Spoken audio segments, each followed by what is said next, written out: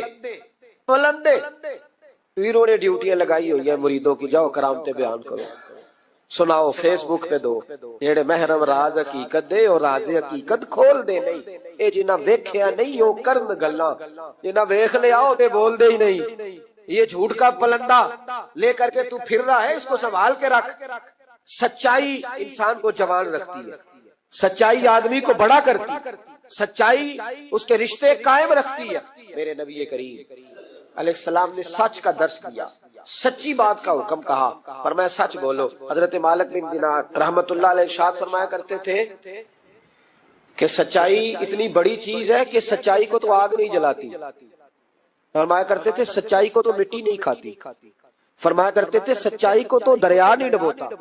لوگوں نے پوچھا دلیل، فرمانے لگے میرا ایک دہریے سے مناظرہ ہو گیا، لوگ بہت سارے اکٹھے ہو گئے، جب بات ذرا آگے بڑھی تو دہریہ مانتا نہیں تھا، میں دلائل دیتا، وہ بھی مجھے دیتا. سادے لوگ بول پڑے، کہنے لگے حضرت جی ہم تھک گئے ہیں سن کے، رزلٹ بھی نکالے. تو فرماتے میں نے دہریے سے کہا چل رزلٹ نکال لیتے ہیں. آگ جلاتے ہیں، دونوں ہاتھ ڈالتے ہیں، جو سچا ہوگا بچ جائے گا، جو سچا ہوگا. فرماتے تھے سچائی کو آگ بھی نہیں جلاتی، جو سچا ہوگا بچ جائے گا اور جو جھوٹا ہوگا جل جائے گا. فرماتے ہیں آگ جلا لی. اب میں نے اسے کہا چل ہاتھ ڈال، تو وہ جھوٹا تھا، جھوٹ کے پیر کوئی نہیں ہوتے، وہ ہاتھ ہی نہیں آگے کرتا، ہاتھ ہی نہیں بڑھاتا. کہتے میں نے زبردستی پکڑ کے اس کا ہاتھ آگ میں کیا، کئی دیر تک آگ میں رکھا، نہ اس کا جلا نہ میرا جلا. کہتے باہر نکلا، لوگوں نے شور کر دیا یہ کیا ہے؟ میں نے عرض کی مولا نہ اس کا جلا نہ میرا.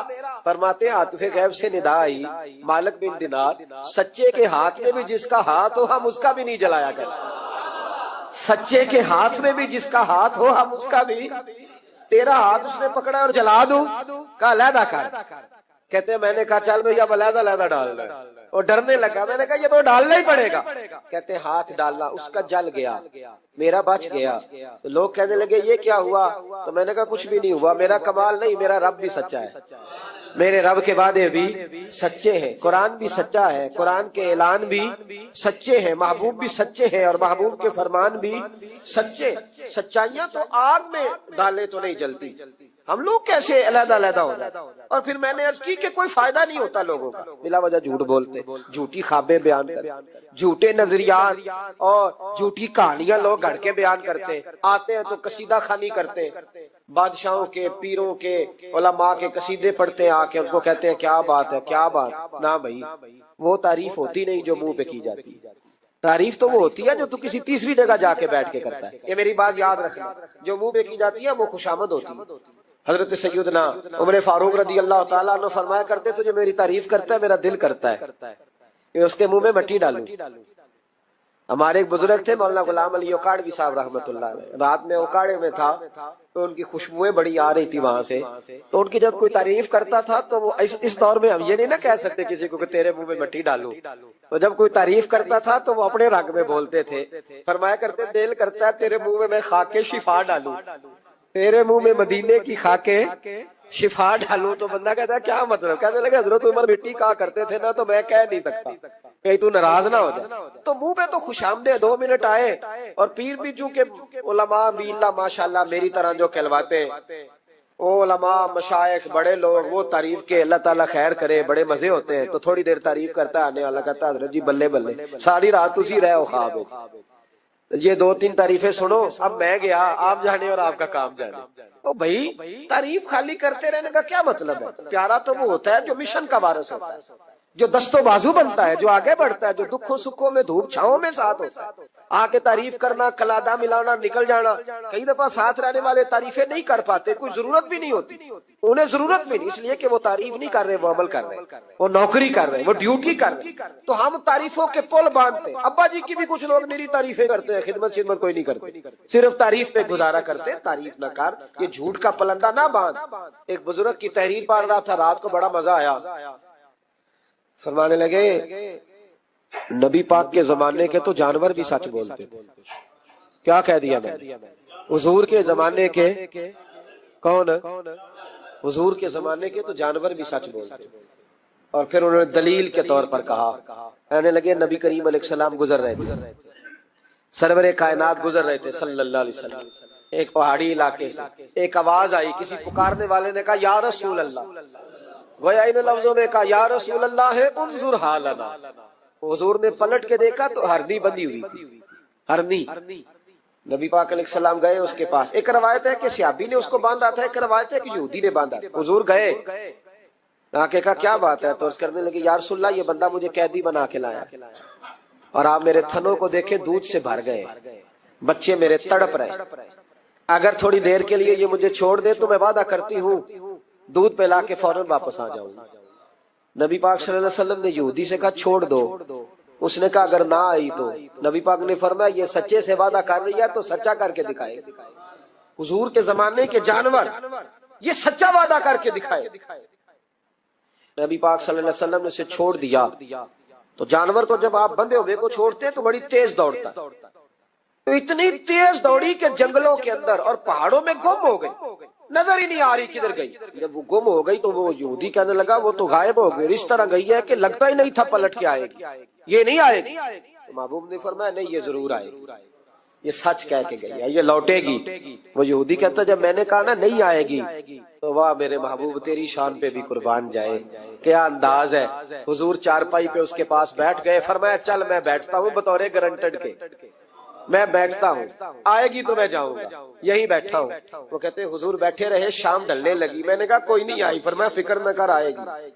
کہتے تھوڑی ہی دیر گزری تو وہ لہراتی ہوئی آئی، وہ دوڑتی ہوئی آئی، پہلے آ کے اس نے حضور کے قدم چومے، سجدہ کیا، اور پھر وہ شکریہ ادا کر کے واپس گئی، جہاں رسی بندھی ہوئی تھی اس کے پاس جا کے بیٹھ گئی، کہنے لگی مجھے باندھ لو، میں وعدہ کیا تھا۔ تو نبی کریم علیہ السلام نے فرمایا جا اسے جا کے باندھ۔ اس نے باندھ لیا تو حضور فرمانے لگے چل میرے ہاتھ بیچ دے۔ نرخ بازار محبت کا انوکھا ہو گیا، خود خریداروں میں شامل آ کے مولا ہو گیا، کہا بیچ دو میرے ہاتھ، میں خرید لیتا ہوں۔ اس نے عرض کی حضور نہیں میں نے نہیں بیچنا۔ کہا کیوں؟ عرض کرنے لگے یا رسول اللہ اسے نہیں بیچنا، میں نے اپنا بیچنا ہے، مجھے کلمہ پڑھا دے، انہیں مسلمان ہونا ہے، اور جب میں غلام ہوں تو میری ہر شے آپ کی ہے۔ میرے رسول پاک علیہ السلام نے اسے آزاد کر دیا۔ امام زرقانی فرمایا کرتے تھے تو سچ بولے گا تو آزاد ہو جائے گا، جھوٹ بولے گا تو قیدی رہے گا۔ حضور نے اسے سچ کی برکت سے آزاد کر، الصدق ینجی، سچ تجھے نجات دلاتا ہے، سچ تجھے بچا لیتا ہے، سچائیاں انسان کو زندہ رکھتی۔ آپ دیکھ لیں اس ملک کے اندر کتنے سیاستدان آئے، پھر وہ گزر گئے، اللہ جانے کہاں گئے، بیوروکریٹس آئے گزر گئے، جو لوگ سچ بولتے ہیں وہ قائم رہتے، جن کے افکار میں سچائیاں تھیں، جن کے کردار میں گفتگو میں سچائیاں تھیں وہ موجود ہیں۔ زمانہ سارا گزر جائے گا لیکن حضرت خواجہ معین الدین اجمیری کا مزار چمکتا ہی رہے گا۔ دنیا کہیں سے کہیں پہنچ جائے پر بابا فرید الدین کی شان میں کمی آ سکتی نہیں، اور سارے لاہور میں جب سناٹا چھا جاتا ہے تو داتا علی اجمیری کے مزار پر اس وقت بھی قرآن پاک کی تلاوت ہو رہی ہوتی۔ جو سچ لے کے آئے اور جنہوں نے سچائیاں بکھیری، ان کا کمال یہ دیکھو کہ آج بھی وہ چمک رہے، سچائیاں باقی رہتی ہیں۔ ہمیں تو قرآن پاک نے حکم دیا یا ایھا الذین آمنوا اتقوا اللہ وکونوا مع الصادقین، اللہ سے ڈرو اور سچوں کے ساتھ رہا کرو، جھوٹوں سے یرانے نہ لگاؤ، جھوٹے لوگوں کے ساتھ تعلقات نہ بناؤ، سچوں لوگوں کے ساتھ رہو، سچائیوں کا ساتھ دو، سچ ہمیشہ اپنے دامن میں رکھو۔ میرے نبی پاک صلی اللہ علیہ وسلم کے ایک صحابی تھے تو کاغذ قلم لے کے بیٹھتے۔ اب تو ہمیں علم کی قدر نہیں ہے نا، بڑی بڑی حسین باتیں ہوتی ہیں پر وہ 2-4 گھنٹے سننے کے بعد بھول جاتی ہیں، چونکہ محفوظ کرنے کا معیار ہی نہیں، طبیعت ہی نہیں۔ تو وہ صحابی جب حضور کی بارگاہ میں آیا کرتے تھے تو کاغذ قلم لے کے آتے، محبوب جو بھی ارشاد فرماتے لکھ لیتے۔ کچھ لوگوں نے ان سے کہا کہ یار حضور کی طبیعت مبارک کبھی جلال میں، کبھی جمال میں، کبھی خوش طبی میں، کبھی کسی طرح تو ہر شے لکھ لیتا ہے، دیکھا کر جب حضور تربیت کے انداز میں اور لوگوں کو سمجھانے کے انداز میں واعظ و نصیحت کر رہے ہو اس وقت لکھا کر، جب کسی سے انفرادی گفتگو ہو رہی، صرف فقط ایک شخص پر فوکس ہو، ایک سے بات ہو رہی ہو تب نہ لکھا کر، جب اجتماعی طور پر کوئی دستور کوئی منشور دیا جائے تب لکھا کر۔ تو ہر بات لکھتا ہے حضور، کبھی مسکرا کے بات کرتے ہیں، کبھی جلال میں۔ اس نے کہا یار تیرا فلسفہ تو ٹھیک ہے، لکھنا چھوڑ دیا۔ کہتے ہیں اگلی شام میں بغیر کاغذ قلم کے آیا تو محبوب علیہ السلام نے فرمایا تیرے کاغذ پینسل کدھر ہے؟ تیرا کاغذ پینسل کدھر ہے؟ مجمع میں بیٹھے لوگ سمجھتے ہیں شاید سامنے والے کو اتنے لوگوں میں خبر نہیں، لیکن جو تاڑنے والے ہیں وہ قیامت کی نظر رکھتے ہیں، وہ خبر ہوتی ہے کہ کہاں کیا ہو رہا ہے۔ میرے حضرت صاحب فرمایا کرتے تھے ہم تو بات کرتے ہیں تو کئی دفعہ سمجھ آ جاتی ہے چہرے کا اثر دیکھ کے کہ اب یہ سوچ کیا رہا ہے، اب یہ کیا اندر کھچڑی پکا رہا ہے، یہاں تک اللہ والوں کو سمجھ آتی۔ کہتے ہیں نبی پاک علیہ السلام نے جب پوچھا نا کاغذ قلم کہاں ہے تو میرے آنسو ہی نکل گئے۔ میں نے کہا اس کا مطلب ہے کہ میرے محبوب کی مجھ پہ نظر رہتی ہے کہ یہ اس حال میں آتا ہے، کس طرح آ کے بیٹھتا ہے، کیا اس کا انداز ہے، حضور کو پتا ہے۔ فرماتے ہیں میں رو پڑا، کاغذ قلم کدھر ہے؟ عرض کی یا رسول اللہ صلی اللہ علیہ وسلم، کچھ لوگوں نے کہا تھا کہ حضور کبھی جلال میں، کبھی جمال میں، کبھی انفرادی گفتگو کرتے ہیں تو ہر شے لکھتا ہے، خاص خاص موقع کے بعض و نصیحت لکھا کر۔ تو فرماتے ہیں میرے نبی پاک علیہ الصلوۃ والسلام نے فرمایا اکتب اکتب اکتب، تو لکھا کر لکھا کر لکھا کر، میں کسی حال میں بھی ہوں، کسی رنگ میں بھی ہوں، کسی موقع پر بھی ہوں، میرے منہ سے جو بھی نکلتا ہے حق اور سچ ہی نکلتا ہے۔ جتنی دولت اور شہرت کی محبت انسان کے باطن میں تباہی کرتی ہے۔ یہ چیزیں ہمیں جکڑ رہی ہیں تیزی سے، شہرت، اقتدار، چاہا جانا، گلی کا نام میرے نام پہ ہو جائے، محلے کا نام میرے نام پہ ہو جائے، برادری کا بڑا مجھے مان لیا جائے، فلانی شے میری، میں یہ ہوتا ہوں، میں وہ ہوتا ہوں۔ بھائی ان چیزوں کی تو جگہ ہی نہیں تھی تیرے دل میں، یہ کدھر سے آ گئیں؟ تیرے دل میں تو تیرے لیے تو نسخہ یہ تجویز کیا گیا تھا کہ تیری جان سے بھی زیادہ قریب رسول پاک ہے۔ تجھے تو صبح سے شام تک دیکھنا تھا کہ تو نے محبوب کی نعت کتنی پڑھی ہے، تو نے تو دیکھنا تھا دل میں تڑپ کتنی ہے رسول پاک کے لیے، حضور کی سنت کا، شریعت کا پاس کتنا ہے۔ صبح سے شام تک تو نے تو یہ سوچنا تھا کہ میں خدمت دین متین میں اپنا کردار کتنا ادا کر سکوں۔ تجھے زندہ رکھنا ہے، تیری روح کو اگر بچنا ہے تو وہ نبی پاک کی محبت سے بچے گی۔ مرکزی نقطہ فاضل بریلوی نے سمجھایا ہے ایمان کا، مرکزی نقطہ۔ سب لوگ کہتے ہیں دنیا میں صبح و شام دعائیں مانگی جاتی ہیں، یا اللہ با ایمان لے جانا، یا اللہ با ایمان لے جانا، یا اللہ با ایمان لے جانا، اللہ ایمان پہ خاتمہ کرنا۔ تو اعلیٰ حضرت فرماتے ہیں مجھے تو خاتمہ بالخیر کا پتہ بھی چل گیا کیسے ہوتا ہے۔ حضور کس طرح ہوتا ہے؟ فرماتے ہیں انہیں جانا انہیں مانا، نہ رکھا غیر سے کام۔ اس پر ایک نتیجہ مرتب ہوا ہے، وہ بھی اگلے مصرے میں بیان کرتے ہیں۔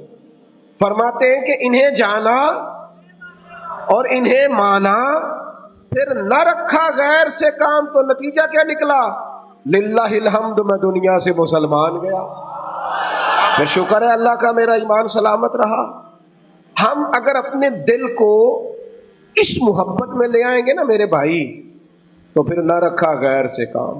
میں آپ کو یقین سے بتاتا ہوں، یہ بس کر دیں جی ڈرون شرون، ہمارا کیا لینا دینا ان چکروں سے، اللہ آپ کو جزائے خیر عطا فرمائے۔ ہم تو آپ سے بات کرنے آئے ہیں اور آپ بات سننے آئے ہیں، اللہ خیر فرمائے۔ کسی درویش کا آئینہ ٹوٹ گیا تھا تو کہا جناب آئینہ ٹوٹ گیا، فرمانے لگے چلو شکر ہے اپنا آپ دیکھنے سے جان تو چھوٹی، ورنہ اپنا آپ ہی دیکھتے رہتے تھے۔ گھر سے آئینہ دیکھنا بری بات نہیں، لیکن صرف اپنا آپ ہی دیکھتے رہنا اور ہر وقت دیکھتے رہنا۔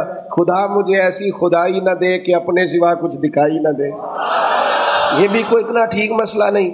آپ غور فرمائے، کیا عرض کرنا چاہتا ہوں آپ کی خدمت میں میرے عزیز۔ ایک تو اگر میں بڑی سمجھداری سے اور بڑے غور سے اور بڑی توجہ سے آپ کو یہ بات سمجھانا چاہتا ہوں کہ اگر حضور سے پیار کرو گے نا تو یہ جتنی دولتوں کی اور شہرتوں کی محبت دل میں آتی ہے یہ خود بخود نکل جائے گی، خود بخود نکل جائے گی، آسانی ہو جائے گی، جینا آسان ہو جائے گا۔ دوسری بات آپ کی خدمت میں عرض کروں، ہم نہ تازہ دم نہیں رہتے، ہم پریشان رہتے ہیں، ہم بور ہوتے ہیں، ہماری طبیعتیں بعض اوقات جلد بازی کرتی ہیں، ہم بعض اوقات الجھ جاتے ہیں، قرار تلاش کرتے ہیں۔ اس قرار کو تلاش کرنے کے لیے پھر بعض لوگ الٹی سیدھی موویز دیکھتے ہیں، بعض لوگوں کا خیال ہے کہ شاید میں کوئی لطیفہ سنوں گا تو معاملہ ٹھیک، اور پھر اس کا نتیجہ بھی نکلا ہے لطیفے سننے کا، اب لطیفے سنانا بھی اتنا بڑا کام ہو گیا ہے کہ مولوی ہے پگڑی داڑھی والا لیکن اس کے نام کے نیچے لکھا فنی مولوی. خدا کے بندے یہ سنجیدہ اسٹیج ہے، دیندار لوگوں کا کرنے کا کام ہے، آپ کیا کر رہے ہیں؟ مولوی بھی فنی ہوتا ہے، 6 معنی دار ہے کہ ہمارا مزاج تھا ہر چیز شغل میلہ، ہر چیز ہنسنا الجھنا. میرے عزیز ہم چونکہ سکون چاہتے تھے، کچھ نے ادھر ادھر کی مووی دیکھ لی، کچھ نے ہنس لیا، کچھ سیر کو چلے گئے، کچھ کا خیال تھا کھانے کھا لیں گے تو سکون آ جائے گا. یاد رکھنا ان چیزوں میں سکون نہیں ہے، ان میں تو آپ الجھتے جائیں گے. مزید تو سکون کہاں ہے، قرار کہاں ہے؟ اب کبھی صحابہ کی زندگیاں دیکھیں نا، حالات جس طرح کے بھی تھے نا، ان کو جو سکون ملتا تھا وہ رخ مصطفیٰ سے ملتا تھا. ان کی طبیعت پوری لگ گئی تھی کہ حضور علیہ الصلوۃ والسلام کی جو یادیں ہیں وہ دل کو تازہ کرتی. ان کا خیال تھا کہ بہار اگر کسی چیز کا نام ہے تو وہ ذکر مصطفیٰ ہے، یاد مصطفیٰ ہے اور دیدار مصطفیٰ ہے. اعلیٰ حضرت مفتی ہیں، فتویٰ دیتے ہیں. اعلیٰ حضرت مفسر قرآن ہے، کنز الایمان بذات خود ایک تفسیر ہے، ترجمہ ہی تفسیری ہے. اعلیٰ حضرت محدث ہیں، وہ جب احادیث مبارکہ کا حوالہ دیتے ہیں تو یوں لگتا ہے کہ جیسے بڑی گہری نظر ہے ان کی، راویان حدیث پر بھی، اصول پر بھی، اور حافظہ بھی مضبوط ہے حفظ حدیث کے لحاظ. ساری چیزیں ان کے پاس تھیں، لیکن وہ پتہ کیا کہتے تھے؟ کہتے تھے یہ جو میرا دل چمکدار ہے نا، اور یہ جو میری طبیعت ہلکی پھلکی ہے، اس کی وجہ یہ ہے کہ ان کی مہک نے دل کے غنچے کھلا دیے. یہ میں نہیں آپ کو تقریر سنا رہا، میں تو جذبات کا اظہار کر رہا ہوں. ان کی مہک نے دل کے غنچے کھلا دیے ہیں. تو کیوں غنچے کھلا دیے؟ کہتے میرے نبی کا کمال یہ ہے کہ وہ جس راہ چل دیے ہیں کوچے بسا دیے. وہ جس راہ بھی چل دیے ہیں کوچے، حضور پر تھوڑا گزر جائے تو کام ہو جاتا ہے. قرار، سکون، سارے دکھ مٹ جائیں گے اگر دل حضور سے لگا لو گے، اگر محبتوں کا مرکز رسول پاک کو بنا لو گے. آپ دیکھیں احد کے میدان کے اندر کافر نے ایک بڑی عجیب سازش کی مسلمانوں کو پریشان کرنے کے لیے. اور بھائی آپ لوگوں کی وجہ سے اگر اتنے لوگ تکلیف میں ہیں تو آپ کو سمجھ جلدی سے بیٹھ جائیں جی، جلدی سے جی، فیصلہ کرنے میں اتنی دیر، اللہ آپ کو سلامت رکھے، بیٹھ جائیں جی. اب آپ کھڑے ہیں جناب، آپ بھی بیٹھ جائیں، اللہ آپ کو برکت عطا فرمائے. اچھا ایک بندہ محفل میں کھڑا ہو جاتا ہے موبائل لے کے، اللہ انہوں سمجھنا چاہیے کہ باقی سارے کل بھی ہیں موبائل. خدا کے بندے آپ کی وجہ سے اتنے لوگ پیچھے اگر پریشان ہیں تو آپ کو سمجھنا چاہیے اس چیز کو. اللہ تعالیٰ آپ سب کو ہنستا اور مسکراتا رکھے. نبی پاک کی ذات سے جب آپ کی کامل وابستگی ہو جائے گی نا تو حضور کی ذات والا کا پیار، اور پیار ناروں والا نہیں ہونا چاہیے خالی کالی جل سے محفل میں اور مائک ہاتھ میں آیا تو عشق کا دعویٰ تگڑا، خالی اس طرح نہیں. تنہائی میں بھی تو روئے حضور کی بارگاہ میں.